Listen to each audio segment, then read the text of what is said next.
বাংলাদেশের রাজনীতি কখনো কখনো এমন সব মোড় নেয় যা সাধারণ মানুষের কল্পনার সীমানাকেও ছাড়িয়ে যায়। গত কয়েকদিনে ঠিক এমনই একটি ঘটনা ঘটে গেছে যা রাজনৈতিক মহলে তোলপাড় সৃষ্টি করেছে। মহামান্য রাষ্ট্রপতি মোহাম্মদ শাহাবুদ্দিন চুপ্পু কালের কণ্ঠ পত্রিকায় একটি সাক্ষাৎকার দিয়েছেন এবং সেই সাক্ষাৎকার প্রকাশিত হওয়ার পর থেকেই রাজনীতির মাঠে যেন ভূমিকম্প শুরু হয়ে গেছে। কেউ হতবাক হয়ে আছেন, কেউ প্রচণ্ড ক্ষুব্ধ, আবার অনেকে চুপচাপ অবস্থান নিয়ে পুরো পরিস্থিতি পর্যবেক্ষণ করছেন। তবে যা ঘটছে তা কোনো সাধারণ রাজনৈতিক বিতর্ক নয় বলে মনে করছেন বিশ্লেষকরা। অনেকের ধারণা এই সাক্ষাৎকার একটি গভীর ষড়যন্ত্রের জানালা খুলে দিয়েছে। বিস্তারিত থাকছে প্রতিবেদনে। গত শুক্রবার রাতে বঙ্গভবনের রাষ্ট্রপতির কার্যালয়ে এই সাক্ষাৎকারটি নেওয়া হয়েছে। কালের কণ্ঠের নির্বাহী সম্পাদক হায়দার আলীর বিশেষ প্রতিনিধি জয়নাল আবেদিন সাক্ষাৎকারটি গ্রহণ করেছেন। প্রশ্ন ছিল অত্যন্ত সাধারণ। জানতে চাওয়া হয়েছিল কেমন আছেন মহামান্য রাষ্ট্রপতি, কিন্তু উত্তরটি মোটেও সাধারণ ছিল না। শাহাবুদ্দিন বলেছেন তিনি সপ্তাহখানেক ধরে ভালো আছেন। এই একটিমাত্র বাক্যের ভেতরে যে রহস্য লুকিয়ে রয়েছে তা বুঝতে হলে খুব সূক্ষ্মভাবে বিশ্লেষণ করা দরকার। সপ্তাহখানেক ধরে ভালো আছেন মানে তার আগে তিনি ভালো ছিলেন না। তাহলে আগে কেন ভালো ছিলেন না এবং এখন হঠাৎ করে কেন ভালো হয়ে গেলেন?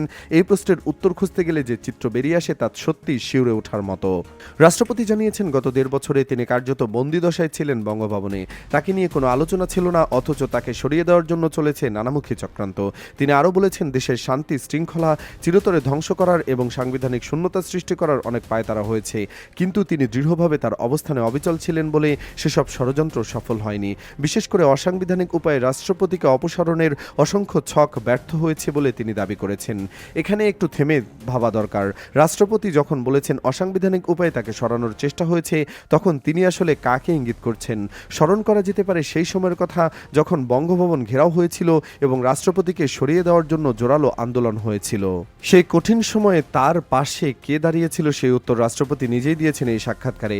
তিনি বলেছেন সেই কঠিন সময়ে তিনি পাশে পেয়েছেন বিএনপিকে এবং তারেক রহমান সম্পর্কে তিনি বলেছেন হি ইজ ভেরি কর্ডিনাল।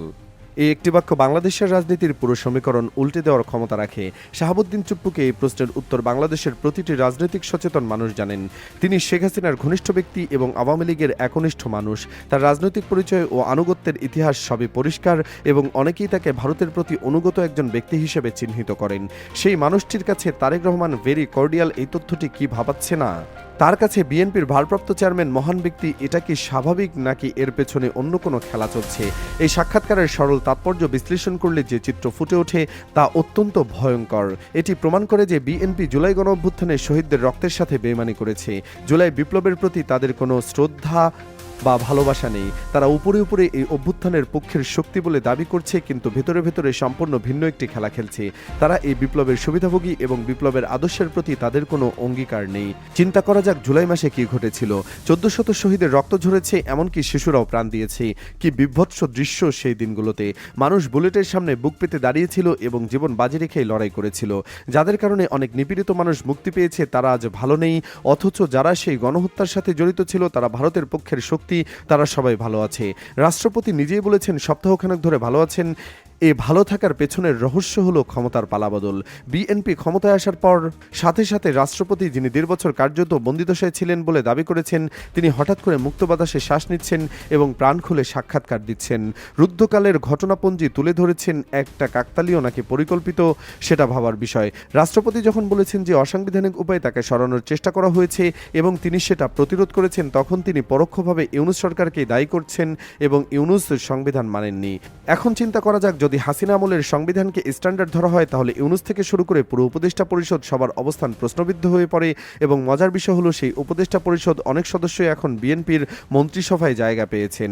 একদিকে ইউনূস সংবিধান মানেননি বলে অভিযোগ, অন্যদিকে সেই অসাংবিধানিক সরকারের লোকজনকে নিয়েই বিএনপি মন্ত্রিসভা গঠন করেছে এবং একই বিএনপি সাংবিধানিক ধারাবাহিকতা রক্ষার জন্য রাষ্ট্রপতি চুপ্পুকে সাহায্য করছে। এই সাক্ষাৎকার কোথায় প্রকাশিত হয়েছে সেটা গুরুত্বপূর্ণ। কালের কণ্ঠ বসুন্ধরা গ্রুপের মালিকানাধীন এবং বসুন্ধরা গ্রুপ কোনো জগতের শক্তি তা নতুন করে বলার প্রয়োজন নেই। কালের কণ্ঠ এখন কার এজেন্ট হিসেবে কাজ করছে এই প্রশ্নটি অত্যন্ত গুরুত্বপূর্ণ, কারণ এই সাক্ষাৎকারের মধ্য দিয়ে একটি সুনির্দিষ্ট উদ্দেশ্য সাধিত হচ্ছে। অনেকেই বলছেন মূলত তারেক রহমানকে বেকায়দায় ফেলাই এই সাক্ষাৎকারের মূল উদ্দেশ্য। একজন আওয়ামী ঘরানার রাষ্ট্রপতি যখন প্রকাশ্যে তারেক রহমানের প্রশংসা করেন, তখন জুলাই বিপ্লবের যোদ্ধারা ভাবতে পারেন বিএনপি আসলে আওয়ামী লীগের আরেক সংস্করণ এবং শহীদদের রক্ত বৃথা গেছে। ঠিক এটাই হচ্ছে এবং জনগণের মধ্যে বিএনপির বিরুদ্ধে ক্ষোভ তৈরি হচ্ছে। বিশ্লেষকদের একটি অংশ মনে করেন পুরো গেমটা খেলছে ভারত এবং এই সাক্ষাৎকারের প্রশ্নমালা থেকে উত্তর সবকিছুই ভারত সাজিয়ে দিয়েছে। ভারত তারেক রহমানকে ক্ষমতায় এনেছে, আবার ভারতই তাকে বেকায়দায় ফেলবে। জুলাই বিপ্লবের পরিণতি নিয়ে যে আশঙ্কা তৈরি হচ্ছে তা অত্যন্ত উদ্বেগজনক। ইতিমধ্যে বেশ কিছু ঘটনা ঘটেছে যা বিপ্লবের চেতনার পরিপন্থী। তাজুল ইসলামকে সরিয়ে দেওয়া হয়েছে, আওয়ামী লীগের বিচারের কোনো অগ্রগতি নেই এবং পুলিশের মহাপরিদর্শক সরানোর কথা শোনা যাচ্ছে। জুলাই বিপ্লব কি ব্যর্থ হতে চলেছে, এই প্রশ্ন এখন সবার মনে।